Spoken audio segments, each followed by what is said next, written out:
Praise the lord. దేవుని పరిశుద్ధ నామానికి మహిమ కలుగును గాక. అనుదిన దైవ కృపా కార్యక్రమాన్ని వీక్షిస్తున్న దేవుని బిడ్డలైన మీ అందరికీ పేరు పేరున ప్రత్యేకమైన శుభాలు తెలియపరుస్తున్నాం. నా దేవుడు నిశ్చయముగా మిమ్మల్ని దీవించును గాక. యోబు గ్రంథం 5వ అధ్యాయం 17వ వాక్యంలో దేవుడు గద్దించు మనుష్యుడు ధన్యుడు, కాబట్టి సర్వశక్తుడగు దేవుని శిక్షణ తృణీకరించకుమని ఈ వాక్య భాగంలో రాయబడి ఉంది. మనం దేవుణ్ణి అడిగేటప్పుడు దేవుని యొద్ద నుంచి ఆశీర్వాదం రావాలని, మేలులు పొందుకోవాలని, మన అవసరతలన్నీ తీర్చబడాలని కోరుకుంటూ ఉంటాం. కానీ దేవుని గద్దింపును కోరుకోవడానికి ఇష్టపడం, దేవుని శిక్షను కూడా మనం తృణీకరిస్తూ ఉంటాం. అయితే వాక్యం సెలవిస్తుంది, దేవుడు గద్దించే మనుష్యుడు ధన్యుడని. సర్వశక్తుని యొక్క శిక్షను తృణీకరించకు అని దేవుడు మనతో ఈ దినాన మాట్లాడుతూ ఉన్నాడు. ఆయన ఎవరిని గద్దిస్తాడు అంటే, ఆయన ఎవరినైతే ప్రేమిస్తాడో, ఎవరినైతే దృష్టిస్తాడో, ఎవరు తనకు కావలసిన వాళ్ళు అని ఆయన అనుకుంటాడో వారిని మాత్రమే గద్దిస్తాడు. మరి ఆయన దృష్టిలో లేని వారిని ఆయన గద్దించడు గాని విడిచిపెట్టేవానిగా ఉన్నాడు. ప్రియ దేవుని బిడ్డలారా, మనం అనుకున్న వాళ్ళని, మనకు కావలసిన వాళ్ళని, మన పిల్లల్ని ఏమైనా వాళ్ళు పొరపాట్లు చేసినప్పుడు మనం వాళ్ళని గద్దిస్తూ ఉంటాం. అంటే తెలియని వాళ్ళని, రోడ్డు మీద వెళ్లే వాళ్ళని, పొరుగు వాళ్ళని మనం గద్దించటానికి ఇష్టపడం. అలాగే మన ప్రభువైన యేసయ్య కూడా ఎవరిని పడితే వాళ్ళని గద్దించడు గాని ఆయన చిత్తంలో ఉన్న వారిని, ఆయన ప్రణాళికలో ఉన్న వారిని, ఆయన సొత్తు అనుకున్న వారిని, ఆయన పిల్లల్ని మాత్రమే ఆయన గద్దిస్తాడు. అందుకే ఆయన గద్దింపుకు మనం లోబడవలసిన అవసరత ఎంతైనా ఉంది.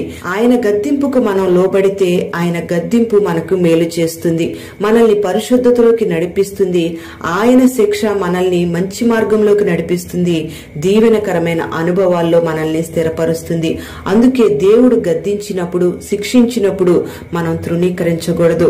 ప్రియ దేవుని బిడ్డలారా, పరిశుద్ధ గ్రంథంలో దావీదును మనం గమనిస్తే, దావీదు రహస్యంగా దేవునికి విరోధంగా పాపం చేశాడు. అప్పుడు దేవుడు నాతాను ప్రవక్తను పంపించి దావీదును గద్దించినప్పుడు, దావీదు రాజు స్థానంలో ఉన్నానని గర్వించకుండా, తన స్థితిని బట్టి గర్వించకుండా, చేసిన పాపాన్ని బట్టి సాకులు చెప్పకుండా, తను చేసిన తప్పును బట్టి దేవుని ఎదుట వెంటనే ఒప్పుకొన్నాడు. క్షమించమని దేవుని వేడుకొన్నాడు. వెంటనే దేవుని యొద్ద నుంచి కనికరాన్ని పొందుకున్నాడు.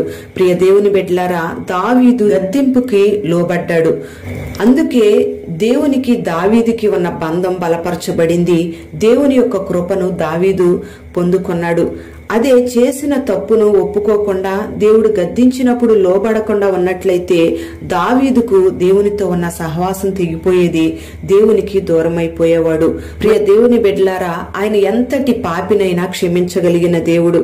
మరి ఈ మాటలు వింటున్న నీవు ఈ దినాన తెలుసో తెలియకో నీ జీవితంలో నువ్వు పొరపాట్లు చేసి ఉన్నా, దేవునికి విరోధమైన కార్యాలు నీలో నిలిచి ఉన్నా, దేవుడు నిన్ను గద్దిస్తున్నప్పుడు ఆయన మాటకు నువ్వు లోబడి నీలో ఉన్న ఆ పాపాన్ని విడిచిపెట్టినట్లయితే నువ్వు కనికరించబడతావు. అది ఎంతటి పాపమైనా, అది ఏ పాపమైనా దేవుడు క్షమించడానికి సిద్ధంగా ఉన్నాడు, కనికరించడానికి సిద్ధంగా ఉన్నాడు.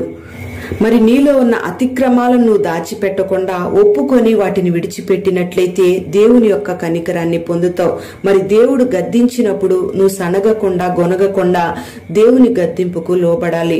ఆయన అంతలా గద్దిస్తున్నాడు, అంతటి ఖండితమైన వాక్యాన్ని చెప్తున్నాడు.